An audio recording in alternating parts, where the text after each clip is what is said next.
네, 반갑습니다. 대한민국을 움직이시는 분들 앞에서 강의를 한다니까 조금 조심스러운데, 근데 4차 산업혁명 하면 되게 많은 논란들이 있잖아요. 그래서 생각을 좀 되게 많이 했습니다. 공무원 교육과 4차 산업? 그런 부분에 대해서 매치를 많이 하려다 보니까 가장 또 최근에 책도 한 권 나왔잖아요. 그래서 4차 산업 실체가 없다. 그래서 되게 막 논란의 여지가 되게 많은 건 사실인데, 제가 말씀드리고 싶은 건 우리가 원하든 원하지 않든, 우리가 실체를 인정하든 인정하지 않든 4차 산업이라는 새로운 시대는 다가오고 있고요. 우리가 그 새로운 시대에 어떤 부분들을 준비해야 되고, 공무원이나 우리가 직업교육에서 우리가 해야 될 부분들, 신경 써야 될 부분들을 이제 미리 인지하고 준비를 한다면, 그러니까 실체가 있고 없고의 문제를 떠나서 우리가 먼저 앞서 나갈 수 있지 않을까 싶습니다. 그래서 아까 국장님도 말씀하셨지만 그 공무원 조직이 변화가 이렇게 쉽지 않기 때문에 얼마만큼 빠르게 혹은 크게 이제 적용을 해서 변화를 시킬 수 있을지 모르지만, 저희가 이제 오늘 들려드리는 말씀들을 들으시면서 이런 부분들을 참고하면 좋겠다라고 하시고 필요한 부분에 그때 쓰시면 좋을 것 같다고 생각이 듭니다. 잘 들리시나요? 네네. 너무 크시죠? 네, 오늘 여기서 말씀드릴 내용은요, 4차 산업혁명 시대라는 게 도대체 뭔가, 물론 여기서도 뭐 다른 교육들도 많이 받으셨다고 해서 많이들 알고 계신 걸로 알고 있지만, 제가 바라보는 관점에서는 4차 산업혁명 시대에서 가장 중요한 건 사람이고 교육이라고 생각을 하거든요. 그래서 왜 그렇게 생각하는지, 그리고 그 4차 산업혁명 시대가 원하는 인재상은 뭔지. 그래서 이 인재상 부분은 공무원의 인재상도 다르지가 않거든요. 그래서 여기서 말하는 10대 역량도 마찬가지로 공무원이 갖춰야 될 10대 역량이고요. 그 다음에 21세기 학습자 특성이 뭔지. 그러니까 우리가 흔히들 말하듯 옛날에 늘 우리를 바라보는 어르신들이 아유 요즘 것들은 이런 얘기 많이 하셨잖아요. 근데 지금 저희도 같은 얘기를 하지만 조금 다른 게, 그때와 다른 게 전혀 새로운 인종으로 보셔도 되거든요. 그래서 제가 좀 이따 설명을 드리겠지만, 그렇게 전혀, 그러니까 2000년대 이후에, 그러니까 1980년대부터 2000년대까지 태어난 세대를 그 Y세대라고, 그 밀레니얼 세대라고 하고요. 2000년대 이후에 태어난 사람들을 그 Z세대라고 합니다. 근데 이 Y와 Z를 합친 그런 신세대들은 전혀 달라요. 그래서 그거 왜 도대체 다르다고 네가 얘기하는지, 그런 부분에 대한 설명을 드리고, 그렇다면은 이렇게 다른 사람들, 그래서 이제 그렇게 1980년대 이후에 태어난 분들이 계속 들어올 거잖아요, 공무원으로도. 그래서 그런 사람들의 학습자 특성이 뭐고, 그런 분들에게 그 21세기 학습 역량을 키우기 위한, 강화하기 위한 교육을 하려면 어떤 부분을 신경 쓰시면 좋은지, 그런 부분에 대한 말씀을 좀 드리도록 하겠습니다. 그리고 4차 산업혁명이란 도대체 무엇인가에 대해서 먼저 말씀을 드리면요, 세계경제 포럼의 창립자이자 회장인 클라우드 슈밥 회장이 저희가 이제 보통 이제 2016년 1월에 이제 스위스 다보스 포럼에서 이제 발표됐다고 많이들 얘기하시는데, 2015년 12월, 그러니까 한 달 정도 전에 국제 정세 전문 잡지인 그 포린 어페어에 기고를 했어요. 그래서 시대가 바뀌고 있다. 4차 산업이라는 게 우리에게 다가오고 있다. 근데 그것은 뭐냐? 물리적 영역과 디지털 영역과 생물학 영역이 융복합된 그 시대다. 이런 얘기들을 하면서 막 얘기를 풀었어요. 근데 그때까지도 이제 크게 주목을 못 받다가 이제 스위스 다보스 포럼에서 이제 시대가 바뀐다. 그래서 그걸 딱 선언하면서 이제 엄청나게 이제 밀려 들어왔죠, 사람들에게. 그래서 그때 이제 심각하게 이제 받아들였던 이유 중에 하나는 일자리의 미래 보고서를 같이 보고했어요. 발표했어요. 그래서 그걸 하면서 뭘 했냐면 겁을 줬어요. 전 세계 이제 그 선진국에서, 그러니까 후진국 다 뭐 이렇게 중진 선진국 이렇게 차별적인 발언 아니었고요. 그 표현대로만 지금 말씀드립니다. 그래서 전 세계 선진국에서만 710만 개의 일자리가 사라진다는 겁을 줬어요. 그래서 사람들이 그럼 어떻게 되는 거야? 그래서 인공지능을 장착한 로봇이 우리 일상생활 속에서 함께하고 무인 자동차들이 다니고, 그러니까 벌써 이렇게만 봐도 지금 일자리들이 많이 없어지는 게 보이죠? 특히 이제 미국 같은 경우는 트러킹이 되게 많거든요. 그래서 여기서부터 여기까지 그 트럭으로 옮기고 막 3박 4일씩 가시고 하는 게 많은데, 그런 거 다 이제 이걸로 할 수 있다 막 이러니까 벌써 일자리들 없어지는 게 보이잖아요. 그리고 유비쿼터스 기술이라든가 사물 인터넷 기술, 이런 것들이 보급되면서 언제 어디서든 컴퓨터를 쓸 수 있고, 예를 들어서 지금은 이제 맨날 그 아무리 가벼운 그 랩탑을 갖고 다니셔도 무겁잖아요. 근데 이제는 어디를 가도 이제 수업에서 이렇게 버튼만 누르시고 로그인만 하면 헤드업 디스플레이가 나와서 여기서 이제 다 쓰고요. 커피숍 같은 데 가도 따로 들고 다니실 필요 없이 버튼만 누르면 나오는.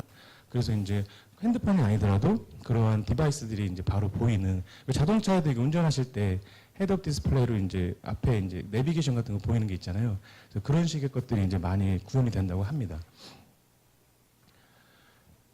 근데 3차, 4차, 그러니까 1, 2, 3차, 4차 얘기를 하는데 많은 분들이 얘기하는 게 그게 산업혁명, 혁명이라는 표현까지 쓸 수 있어? 그냥 3차 산업의 연장 아니야? 이런 말들 많이 쓰시는데, 그래서 맞는 말일 수도 있고 틀린 말일 수도 있어요. 어차피 우리가 미래에 대한 얘기를 하는 거니까 그때 가보지 않고 최종적으로 결정이 내려지지 않는 한 누가 맞다고 할 수는 없을 것 같아요. 근데 제가 4차라고 저는 따라가는 입장인데, 왜 그러냐면 1차, 2차, 3차 시대는 기업 중심의 변화 혹은 기술 중심이라든가 생산, 대량 생산 중심의 변화였거든요. 근데 4차 산업의 핵심은 사람 중심의 변화라는 거예요. 그래서 하드웨어 중심의 변화가 아니고 소프트웨어 중심의 변화고요. 그래서 그렇기 때문에 우리가 교육을 어떻게 해야 되고, 그 다음에 핵심 역량에 대한 부분들을 되게 신경 많이 써야 된다는 부분들입니다. 그래서 그 다음에 교육 분야의 변화가 이제 제가 가장 많이 이제 강조하는 분야인데요. 그래서 3월 인터넷이나 가상현실 그리고 증강현실 기술들을 이용해서 이제 실질적으로 학생들이 느낄 수 있는 것들을 많이 하게 되고요. 그 다음에 종이로된 교과서가 많이 없어지게 됩니다. 그래서 버지니아주 같은 경우에는 그 유치원, 그러니까 K-12라고 하거든요. 유치원부터 그 고등학교까지 그 학생들이 결정할 수 있어요. 그 유치원생도 나는 오늘 선생님의 수업을 들을래? 아니면 내가 그 디바이스를 이용해서 내가 자율학습을 할래가 결정되는데, 이걸 하든 학습 효과가 같은 걸로 연구 결과가 나와서 지금 진행하고 있고요.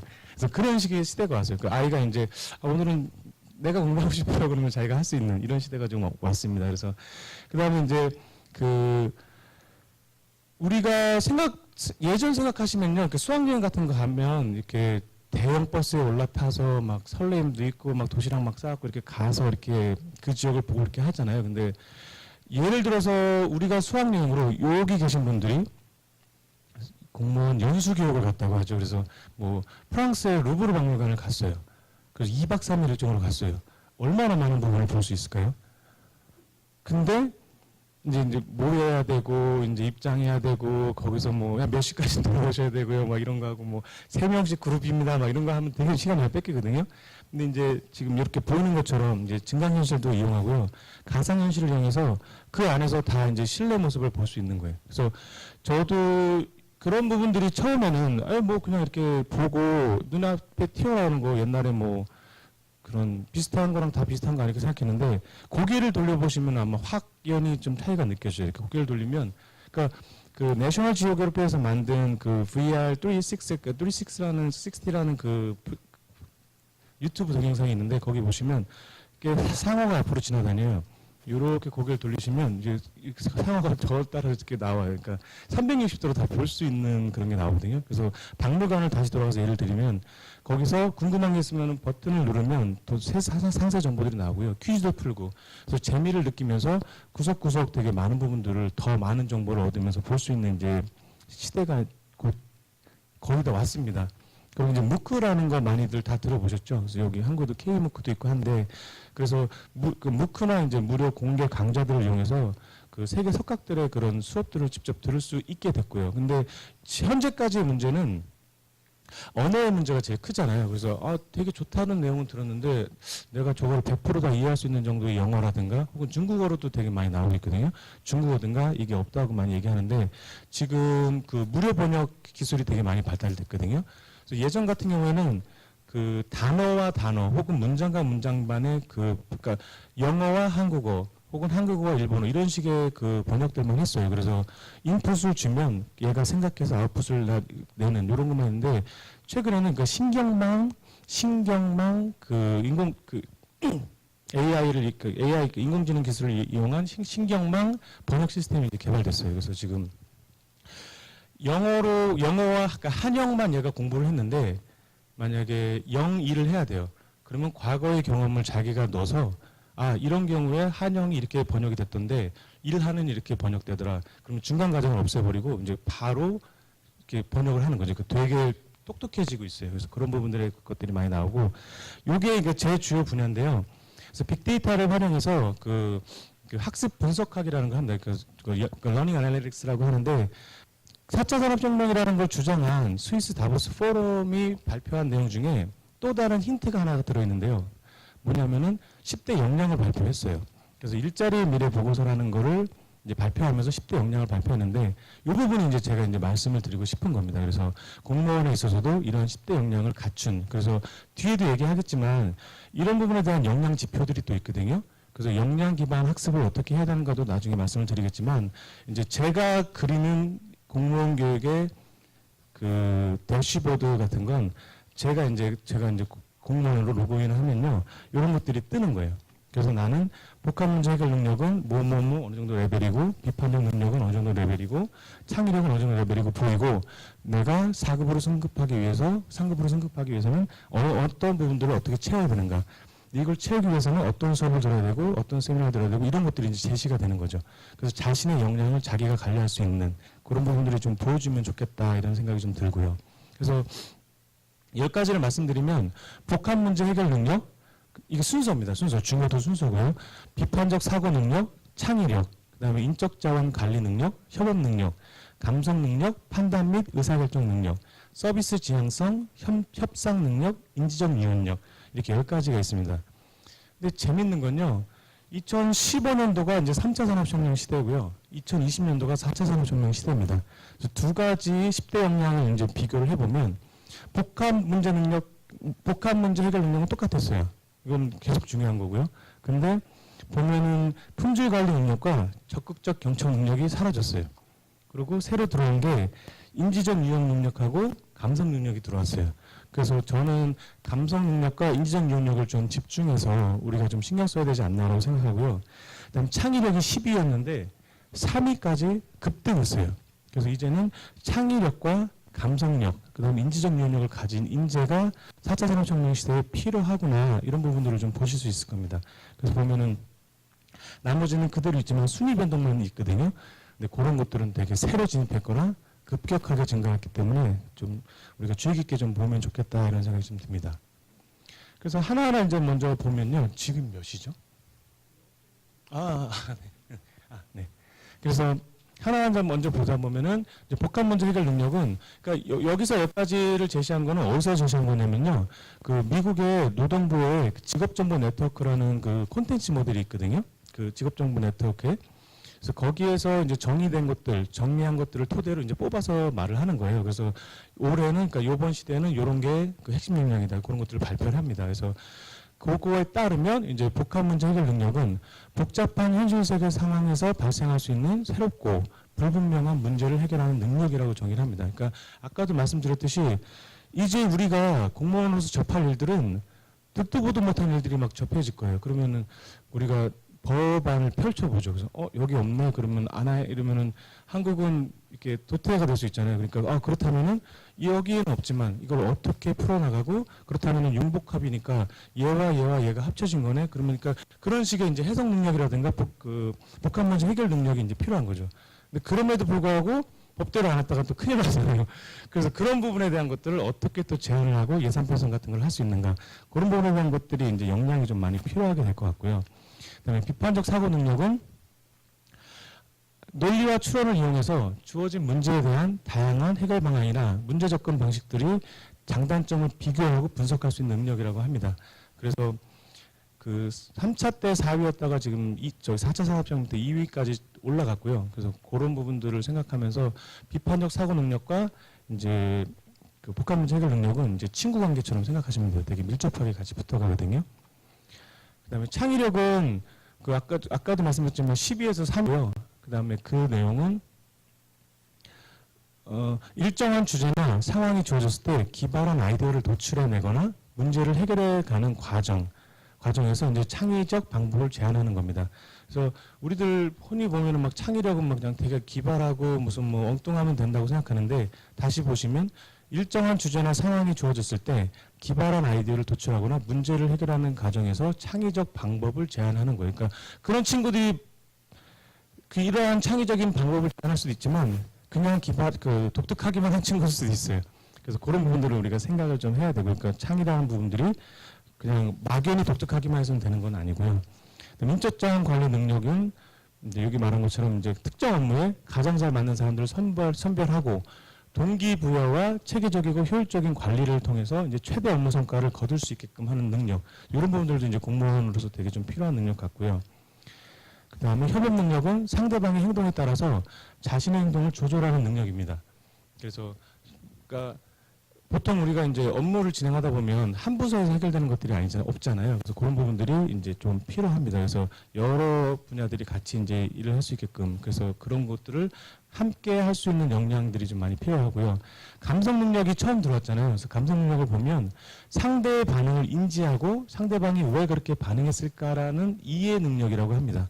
그러니까 우리가 흔히 보면은 감성 능력, 뭐 이모셔널 인텔리전스 이렇게 얘기하면은 뭐 박물관에 많이 가고 뭐 도서관에 많이 가고 정원을 많이 보고 뭐 가든을 많이 보고 하면서 이렇게 막 그 자연과 소통하고 막 이런 부분들도 많이 얘기하는데, 그런 것들을 통해서 갖는 감성 능력이 결국에는 상대방의 반응을 인지하고 상대방이 왜 그렇게 했을까 이해하려는 능력이 되는 거예요. 그러니까 나는 내 방식대로만 가는 게 아니고 우리가 이제 같이 더불어 사는 사회잖아요. 그래서 그러면은 저 사람은 왜 저렇게 했을까? 저 부서는 왜 저렇게 했을까? 저 회사는 왜 저렇게 한다든가, 이런 부분에 대한 것들을 인지하면서 그 깊이 있는 내용에 대한 그 고민을 같이 해볼 수 있는 그런 식의 역량이 좀 많이 필요합니다. 그래서 이게 좀 그 산업 시대, 그 산업 분야에서 다시 보면은 아까도 말씀드렸듯이 소품종 대량 생산의 방식이 이제 3차 산업혁명 시대였는데, 4차 산업에서는 다품종 소량 생산이 되기 때문에 개별 소비자의 기호와 성향, 그리고 요구와 구매 패턴 등을 이해해서 맞춤형 상품이나 기술을 개발할 수 있는 감성 능력으로도 이제 연결이 됩니다. 그래서 판단 및 의사결정이 나오는데요. 그래서 이거는 특정 상황이나 문제에 대한 비용과 이익을 분석해서 합리적인 판단과 결정을 내릴 수 있는 그 능력을 말합니다. 그래서 비용과 이익, 그래서 얼마만큼의 비용을 투자해서 얼마만큼의 아웃풋을 낼 수 있는가, 이런 부분들에 대한 그 판단을 내릴 수 있는 부분들 얘기고요. 이거는 3차 산업혁명에서도 중요한 부분을 차지했던 내용입니다. 그다음에 서비스 지향성이라는 게 저건 뭐지 이러실 수 있는데, 그 아까도 말했듯이 그 콘텐츠 모델에서 보면 남을 돕기 위해서 적극적으로 방법을 모색하는 능력이라고 합니다. 그래서 누구보다도 저희 공무원분들께서 가장 필요하신 분이 아닐까. 그래서 공무원의 희생과 공무원의 헌신으로 사실 대한민국이라는 나라가 이렇게 급격하게 성장할 수 있었잖아요. 그래서 4차 산업혁명 시대도 마찬가지로 남을 돕고 국민을 돕고 적극적으로 방법을 모색하는 능력을, 서비스 지향성을 갖춘 인재가 공무원으로서 자리를 잡았을 때 좀 더 좋지 않을까 이렇게 생각됩니다. 근데 여기서 남은 되게 좀 폭넓게도 볼 수 있습니다. 그래서 꼭 옆에 있는 남이 아니고 아까 말씀드린 것처럼 국민이 될 수도 있고요. 그 다음에 뭐 여기서 예를 든 건데, 그 아프리카 같은 데는 그 여자분들이 물을 기르기 위해서 막 4km 정도를 매일 이제 걸어갔다 오고 걸어갔다가 길러서 다시 오고 이런 걸 한대요. 그래서 그런 분들을 위해서 물 부족 해결을 하고 뭐 이런 것들도 이제 큰 범위에서는 이제 서비스 지향성이라고 볼 수 있어서 제가 좀 예를 좀 들어놨습니다. 협상 능력이 있는데, 저는 되게 인상 깊었던 게, 우리가 협상 능력 하면 어떻게 생각하죠? 협상. 저쪽과 제가 있는데 제가 싸워서 제가 더 많은 걸 받아야 이긴 거잖아요, 협상에서. 그게 제가 생각하는 협상이었거든요. 근데 여기서 개념 정의를 원하는 건 뭐냐면, 생각이나 이익의 차이를 보이는 당사자들 간에 당사자들을 한 자리에 모아 그 차이를 줄이기 위해서 노력하는 게 협상 능력이라고 해요. 괜찮지 않나요? 저 이거 보고 조금 좀 창피했어요. 내가 생각하는 협상은, 예를 들어서 그렇잖아요. 제가 만약에 회사 사장인데 저쪽하고 거래를 해요. 근데 제가 이제 1억을 불렀는데 저쪽에서는 뭐 1억 5천을 불러요. 그러면은 내가 1억 1천이나 가도 진 것 같아요. 왜냐면 제가 부른 것보다 높이 내니까. 일단 뭐 8, 9천으로 내려가야 무조건 이긴 것 같은데, 상대방이 볼 때는 그러면 7, 8천을 손해본 거잖아요. 되기가 어려운 거래잖아요. 그래서 그런 식의 협상을 저는 계속 생각했던 것 같아요. 물론 여기 계신 분들은 아니시겠죠? 그래서 저는 이걸 보면서 4차 산업혁명 시대라든가 이제 미국에서 정의 내리는 것들이 이런 식의 협상을 생각하는구나. 이게 조금 저한테는 되게 큰 배움이었어요. 그래서 여기도 말했듯이 이제 4차 산업혁명 시대에 개인이나 기업, 기관, 정부가 여러 방향으로 촘촘히 연결되어 있기 때문에 그렇게 협상을 과정 속에서 차이를 어떻게 줄여가는가. 그래서 내가 조금 손해를 볼 수 있더라도 전체의 그 차이 줄이는 그런 갭이라든가 협상에서 만날 수 있는 접점을 찾을 수 있다면 그런 부분들도 이제 생각해 보는 게 이제 협상 능력으로 정의를 좀 하고 있습니다. 그래서 마지막 10번째 이제 인지적 유연력인데요. 이제 새로 들어왔잖아요.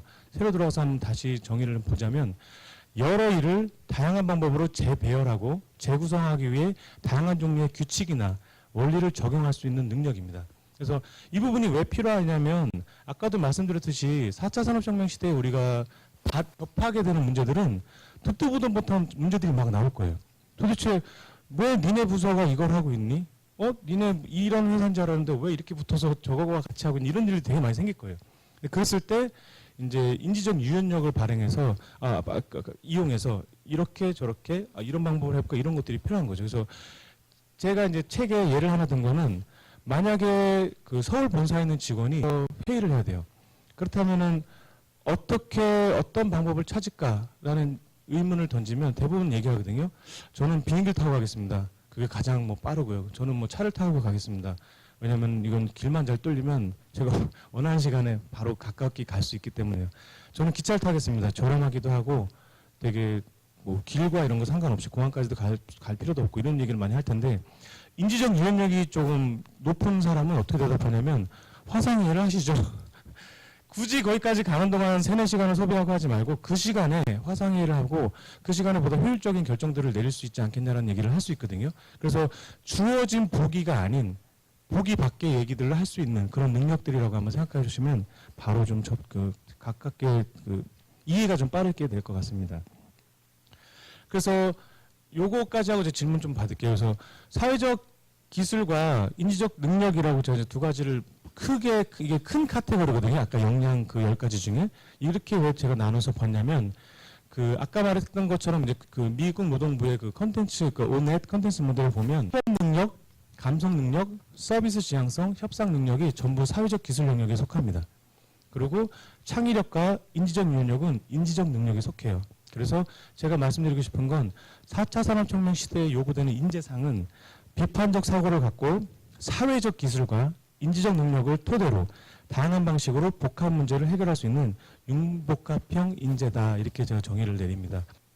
그래서 미국도 고민이 좀 컸었어요. 그래서 2000년도까지만 해도 3R이라는 걸 강조했거든요. 그래서 연산과 독서, 글쓰기, 연산을 강조해서 초중고 교육뿐만 아니라 대학, 그 평생교육까지 여기 이 중심으로 다 교육을 했어요. 근데 그러다 보니까 야, 우리 시대가 바뀌는데 이렇게 되면 안 되겠다 해서 4C라는 걸 시작했어요. 그래서 2002년도에 시작을 해서 그 4가지 의사소통 능력, 협업 능력, 비판적 사고 능력, 창의력 이 4가지를 키우기 위한 이 4가지를 갖춘 인재를 양성하기 위해서 교육 시스템들을 바꿨어요.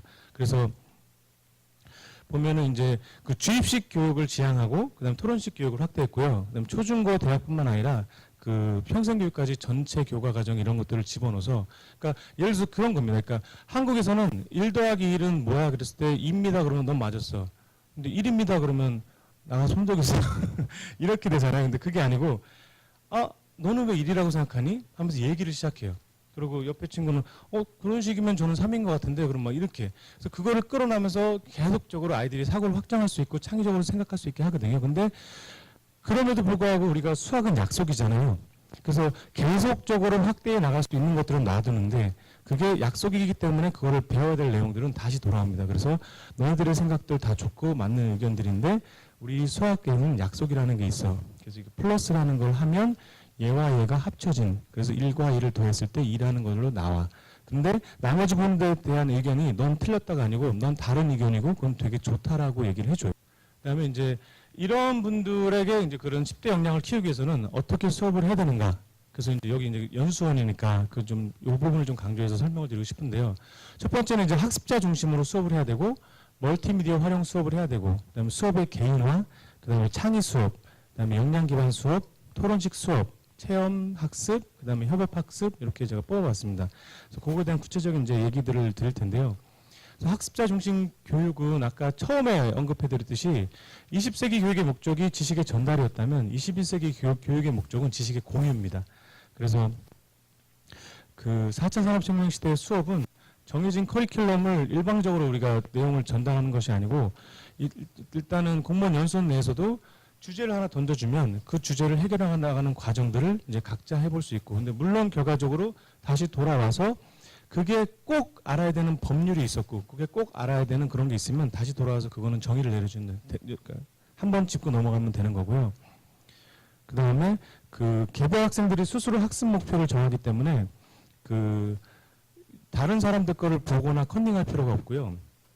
나의 학습 목표니까. 그리고 그 학습 과정에서 선생님은, 그러니까 저희도 미국 대학에서는 그 제가 모든 내용을 전달할 주로 이렇게 만들어요. 그래서 그 기본적으로 뭐 우리가 교육공학에서 쓰는 것들이 있거든요. 아까 PBL이나 이런 것들을 대충 얘기해주고 나서 이제 너네들은 어떻게 생각하면서 그 친구들이 생각하는 것들을 끌어내요. 그러면 그 친구들은 나는 이게 더 좋다고 생각한다. 이렇게 해서 그 안에서 배우는 것들을 우리가 계속 끌어내거든요. 근데 그렇게 했을 때 더 많이 남고 더 활용할 수가 있는 것들이 많이 생겨요. 그래서 조금 뒤에 보면은 그 능동형 교육과 수동형 교육의 차이를 제가 말씀드릴 텐데, 거기서 좀 더 이제 짚고 넘어가면 좋을 것 같고요.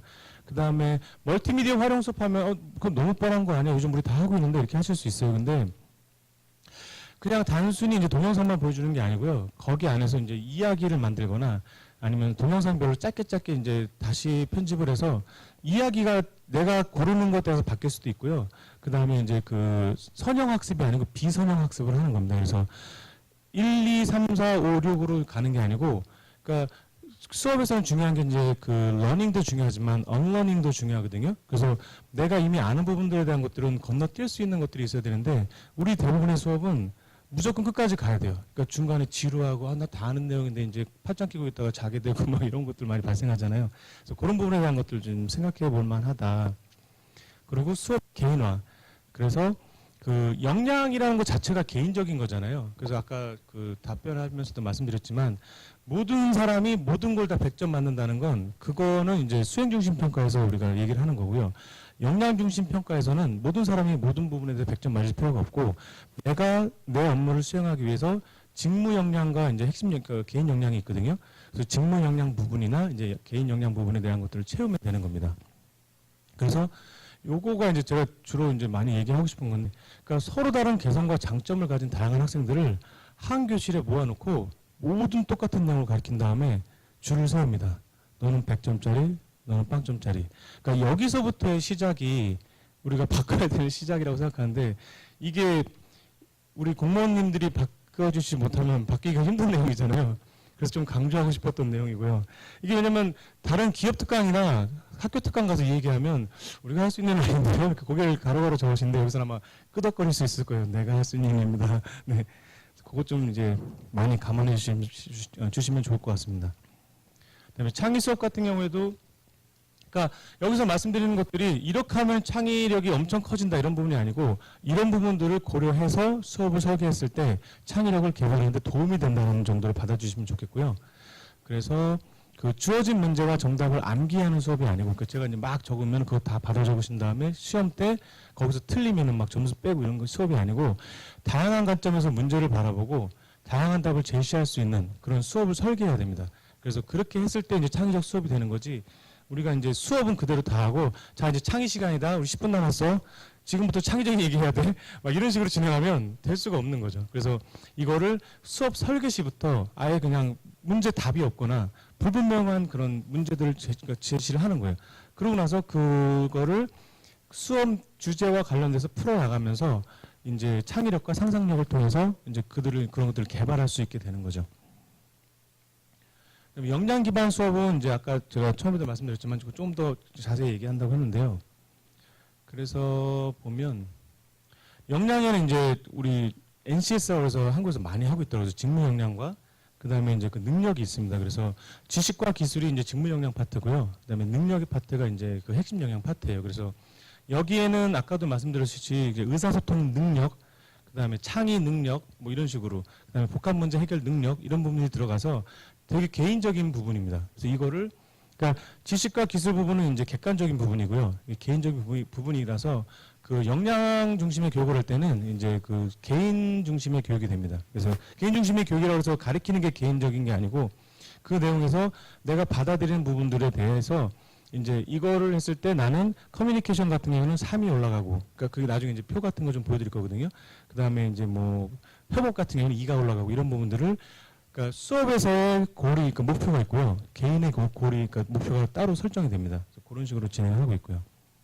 그리고 이게 그 대학에서만 있는 게 아니고요. 최근에 그 고등학교까지 확대가 됐어요. 그래서 이제 고등학교가 확대가 되면 이제 중초까지 내려가는 거 이제 금방이 될 거고요.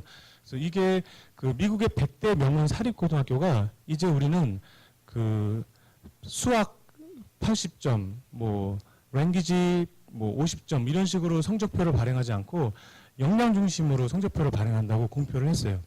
그래서 이런 식으로 이제 발행을 한다는 건데 이게 얼마만큼 파급 효과가 있을 거냐, 뭐 100개밖에 안 되잖냐 이럴 수 있는데 미국의 명문 100대 사립 고등학교라는 건 이 친구들이 다 모른데 소위 말해서 우리가 명문 그 아이비리그라든가 명문 출입되는 거 다 들어가거든요.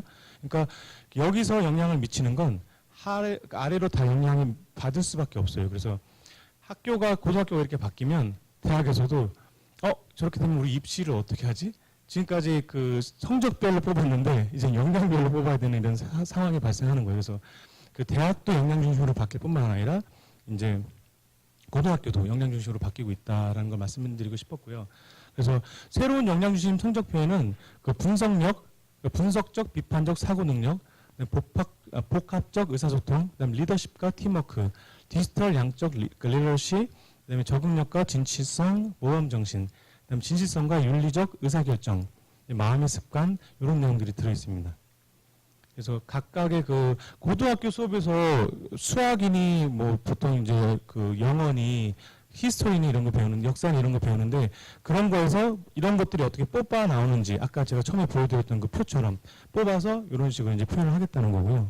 토론식 수업은 여기 뭐 많이들 하시잖아요, 한국에서도. 근데 지금 이런 식의 수업을 저는 되게 좋아해요. 근데 보통 보면은 그 일반적으로 초중고 수업 같은 경우에는 대학 입시라는 게 있다 보니까 정확하게 내용을 배워서 그걸 시험에서 맞춰야 되는 것들이 발생하다 보니까 주로 선생님들이 많이 얘기하고 학생들이 대답하는 경우가 많이 적은 것 같아요. 그래서 그 우리 이제 공무원 수업에서는 그 토론식 수업들도 되게 많이 넣어서 그 사람 그 한 명 한 명당 그 무작위로 너는 어떻게 생각해? 너는 어떻게 생각해? 이런 부분이 아니고 그리고 또 토론이라고 해서 꼭 찬성과 반대를 나눌 필요도 없거든요. 그러니까 토의 수업도 가능해요. 그래서 토론과 토의를 이제 좀 같이 이제 큰 의미로 좀 본다고 보면 되고요. 그래서 그 수업을 아예 설계할 때 그 단지 이렇게 설명을 하다가 이렇게 질문하는 방식이 아니고 아예 수업을 설계할 때 이제 그 토론식 수업으로 설계를 하면 되게 좋습니다. 그래서 처음에 내용을 그러니까 예를 들어서 뭐 한미 관계다. 아까 뭐 트럼프 관계도 그러니까 트럼프 관련돼서 얘기하셨는데 한미 관계에 대한 그 공무원 세미나 연수 수업이에요. 그러면은 주제를 하나 던져줍니다. 주제를 하나 던져주고 최근에 트럼프가 이러한 행동을 했고 그래서 뭐 문재인 대통령께서 가셨을 때 뭐 이러이러한 이슈가 발생했다. 그러고 나서 던져주면 양쪽으로 이제 팀을 나누죠. 그럼 팀을 나눠서 이쪽에서는 그게 이제 맞는 행동이었다. 그게 이제 틀린 행동이었다는 걸 자료들을 모집해요. 그래서 자료까지 제시해 주는 경우가 있지만 보통 자료도 제시 안 하고 찾게 했을 때 조금 더 이제 그들만의 생각들을 많이 만들어낼 수 있거든요. 그래서 그런 식으로 좀 아예 수업 설계를 하는 게 좋고요. 제가 UC 샌디에이고에서 그 국제관계학을 했잖아요.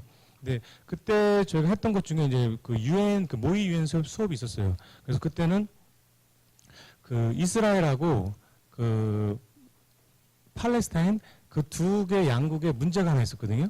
근데 양국 문제를 딱 하나만 던져줬어요. 이 문제가 발생했어.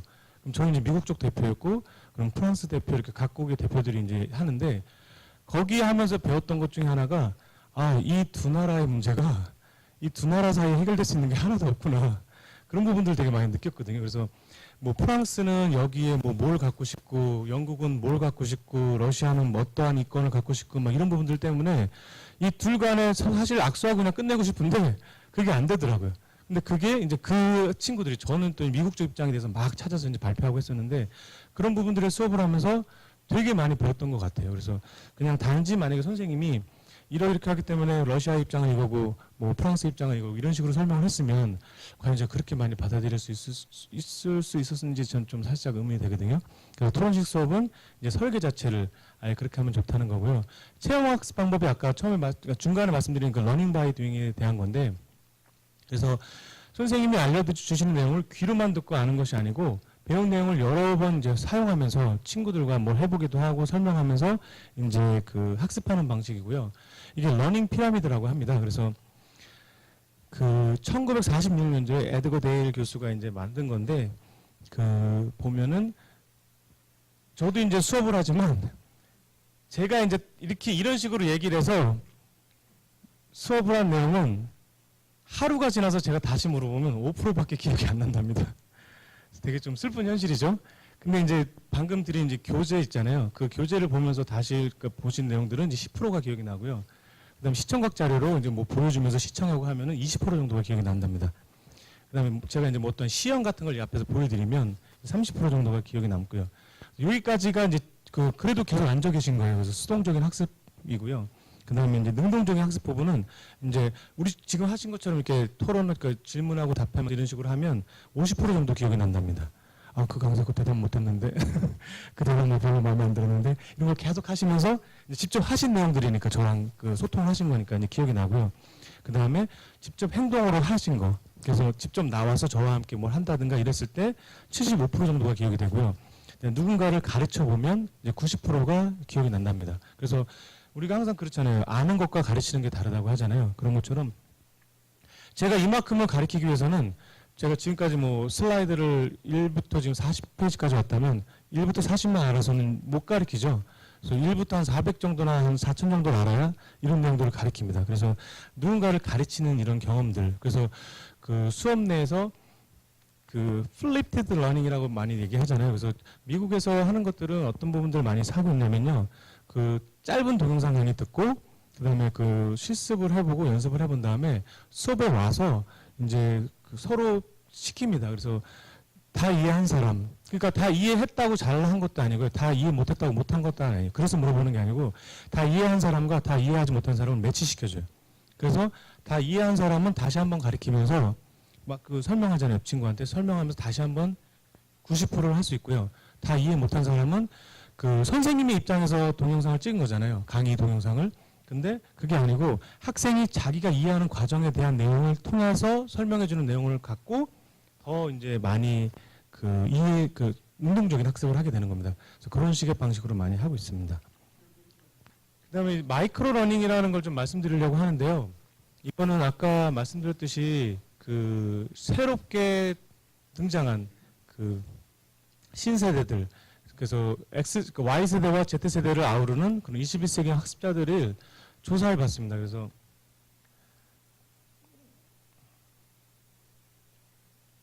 여기는 없는데 2015년도에 마이크로소프트사에서 그 밀레니얼 세대를 대상으로 조사를 했어요. 집중 시간을. 근데 그들이 어떤 하나를 제시를 해주고 다른 것들을 이제 그 방해할 수 있는 요소들을 줬을 때 집중력이 흐트러지고 다른 걸 보는 시간이 몇 초였을까요? 아, 제가 초까지 말하면 너무 힌트를 드렸나요? 몇 초였을까요? 8초였습니다. 8초. 그러니까 8초면 돌아가는 사람들이에요. 2,000명을 대상으로 했거든요. 8초만 돌아갔어요. 근데 금붕어가 집중력이 몇 초일까요? 우리 그렇게 그 집중력 없이 에이 금붕어야 이런 얘기를 듣는 금붕어가 몇 초일까요? 나을까요? 더 오랜 시간 집중할 수 있을까요? 아니면 덜 할까요? 오래, 네. 1초도 오래 했습니다. 9초. 그러니까 금붕어보다 집중을 못, 이거 녹음이 돼서 80년대 이후에 태어난 분들이 뭐라고 할 것 같은데. 근데 그게 나쁘다는 것보다는 그만큼 멀티태스킹이 되게 잘 된다는 거거든요. 그래서 되게 다양한 상황에서 다양한 정보를 계속 받아들이면서도 이게 정리가 되는 사람들이에요. 되게 우수한 사람들이거든요. 그래서 90초 미만의 학습이라는 게 요즘 시작이 됐어요. 그래서 한국에서도 뭐 43초 TV, 뭐 72초 TV 막 이런 거 나오지 않나요? 그래서 제가 네이버 쳐보니까 많이 나왔더라고요. 그래서 그런 것처럼 그 모바일 시대니까 우리가 모바일 디바이스를 많이 갖고 다녀서 이런 시간도 학습 시간도 짧아지지만 그들의 집중력이나 이런 부분들을 이제 감안해서 저희가 이런 것들을 설계를 합니다. 그래서 하나의 동영상 클립이나 이제 수업을 90초 미만으로 학습을 하고요. 학습자 중심으로 자기 주도해서 수업을 할 수 있게 진행하고, 그다음에 처음에 말씀드렸듯이 비선형으로, 그래서 1부터 2, 3, 4 이렇게 가는 게 아니고 1 갔다가 혹은 10부터 시작해도 되고, 그래서 자기가 가장 관심 있고 재밌고 꼭 먼저 배우고 싶은 내용부터 배우고 나서 덜 중요한 내용으로 간다든가 아니면 이미 아는 내용들은 안 배워도 되는 비선형 학습이 좀 필요하고요. 그다음에 단일 주제를 적용해서 그러니까 단일 주제인데 다 적용을 하는 겁니다. 그러니까 무슨 말이냐면은 그 90조 학습에서 우리가 가르칠 수 있는 내용이 얼마나 될까요? 우리가 그냥 세도 1, 2, 3에서 90세면 별 내용이 없을 것 같잖아요. 그래서 그렇게 짧고 핵심적인 내용을 딱 말해주고 나서 적용에 대한 걸 많이 시키는 학습이 이제 마이크로 러닝입니다. 그래서 뭐 병을 따는 연습을 했다.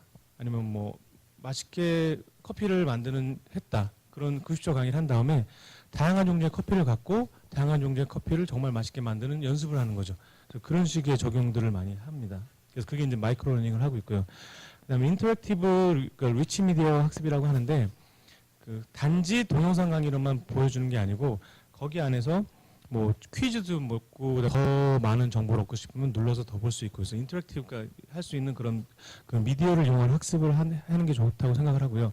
그다음에 개인 맞춤형 학습. 그래서 우리가 일방적으로 너는 A부터 B까지를 다 들어, A부터 Z까지를 다 들어가 아니고 이제 그들의 그 역량이라든가 그들의 요구에 의해서 필요한 부분들의 것들을 우리가 제시할 수 있는 그 교육 프로그램이 되면 좋지 않을까라고 생각을 했습니다. 그래서 이런 마이크로 러닝 부분에 대한 것들을 연수원에 와서 하는 집합 교육 아마 그걸로는 이런 것들은 구현하기 좀 쉽지 않을 것 같아요. 어려울 것 같은데 우리가 보면은 뭐 나라 배움터 같은 거 있잖아요. 그래서 그런 데는 이런 것들을 줘서 그 로그인을 한 다음에 이제 개인 맞춤형 이제 교육들이 뜨죠. 그래서 거기 안에서 이제 자기들이 이제 실습하고 단일 주제 다 적용할 수 있는 그런 부분들의 것들을 많이 설계를 해보시면 어떨까 좀 생각이 됩니다. 그래서 지식을 소유하고 습득하고 소유하는 개념에서 아까 공유하는 개념으로 바뀌었다고 말씀드렸고요. 그래서 지식을 예전에는 교수나 이제 선생님이나 그분들이 이제 공부한 내용을 갖고 전달했잖아요. 그래서 지식의 전달자라는 사람들이 정해져 있었고요. 그 다음에 지식을 생산하고 전달하는 사람들이 정해져 있었고, 그 다음에 학생처럼 지식을 받아들이는 사람들이 정해져 있었어요. 근데 4차 산업혁명 시대에는 지식을 생산하고 전달하고 소비하는 경계가 이제 모호해집니다. 그래서 요즘 그 1인 미디어라는 얘기도 많이 들어보셨죠? 그 멀티 채널 네트워크라고 해서 MCN 같은 것들 많이 나오고 있는데, 뭐 한국 같은 경우에는 무슨 사이트 있죠? 아프리카 TV 같은 데서도 이제 개인 1인 방송 같은 거 되게 많이 하잖아요. 근데 중국은 이게 또 더 많이 그 전문성을 갖고 있는 것 같더라고요. 그래서 중국의 1인 미디어 기자가 전문성 갖고 발표하는 내용이 오히려 거꾸로 신문에 이제 그대로 그러니까 인용돼서 발표하는 이런 내용들 많이 있거든요. 그래서 얼마만큼 그 사람의 전문성이 있느냐가 더 중요하지. 그 사람이 이제 너는 교수이기 때문에, 너는 선생님이기 때문에 너는 전달해야 되고, 나는 학생이기 때문에 나는 받아들여야 되고, 이런 식의 이제 경계가 많이 사라지게 됩니다. 그다음에 이거는 그 대학의 졸업장이나 자격증이 이제 각 분야에 대한 그 전문성을 인정하는 게 아니고 실질적인 그 개인의 그 숙련도라든가 전문성을 이제 평가하는 방식으로 많이 바뀌게 됩니다. 그래서 그 어디서 배웠냐가 아니고 무엇을 배웠고 얼마만큼 내가 아느냐가 이제 중심이 되는 그 시대로 바뀌고요.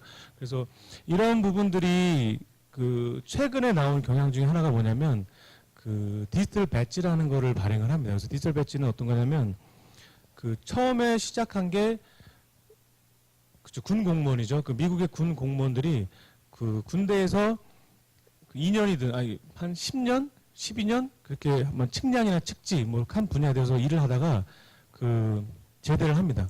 근데 측량 측지 부분에서 10년, 12년을 전 세계를 돌아다니면서 했으니까 전문성은 엄청나잖아요. 사회에 딱 나오니까 너 졸업장 있니? 너 무슨 뭐 자격증 있니? 이렇게 되는 거예요. 그러니까 이 사람들이 나 그런 거 없는데 그럼 널 어떻게 채용해? 이렇게 되는 거예요. 그럼 이 사람들은 그만큼의 전문성이 있지만 그 취업을 하기 위해서는 다시 그 어디를 들어가거나 자격증을 따거나 이렇게 돼야 되는 거잖아요. 그래서 그렇게 가지 말자. 배지라는 걸 발행해서 그 사람들의 그 전문성이나 숙련도를 인정할 수 있게끔 가자라는 걸 시작을 했어요. 근데 그러다 보니까 고등학교만 졸업한 사람들도 이제 손을 드는 거예요. 나도 고등학교만 졸업했지만 지금 10년 동안 뭐 컴퓨터 디자인 아니면 뭐 저기 웹페이지 디자인 아니면 뭐 전문적인 포토샵 나 전문성이 있는데 대학 졸업장이 없어. 그럼 난 어떻게? 그랬더니 이제 그렇다면 그 분야까지 확장을 하자. 그래서 미국에서 지금 군대에서 시작해서 지금 고교까지 내려왔고요. 그래서 그러다 보니까 이제 최근에는 대학 교육까지 왔어요.